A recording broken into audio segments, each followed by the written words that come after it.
了哩白沙屯妈祖北港进香第5天哦，今仔透早6点，妈祖銮桥是对婚林的倒拉起价，经过中魂大桥进入彰化县的丽水乡，外向南投县的民间乡哦。白沙屯妈祖进香200档哦，今年头一届去南投县，所以地方的信徒拢真期待。今年哦，香灯卡将近33万人，这2-3天哦，婚林北港的本数量都有100档哦，是平常时的平倍。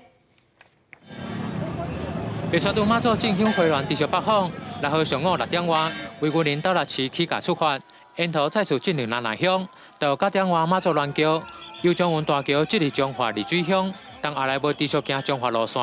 而是转向南投县民间乡前进，中途进前就会当进入南投县内，让南投民众相当欢喜。有啊，顶年水才过啊。嘛希望啊，说阮自第一天开始，阮就拢一直对咧啊，逐工拢对，逐祈求伊来南投。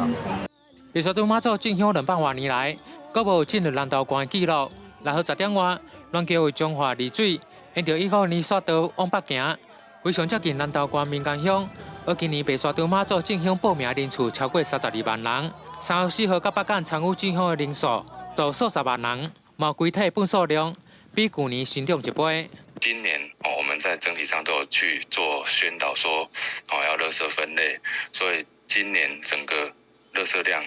大约85吨，回收量大约13吨多，整体大概成长了近1倍。北港清洁队表示，过去的粪扫因为欠缺分类宣导，导致真侪粪扫掺杂回收物堆等等，造成后续处理困难。但今年经过宣导，规体状况改善真济，后续嘛将进入天狗类季节，表扫完成后，会赶紧来完成环境消毒。公视新闻王伟雄为您报道。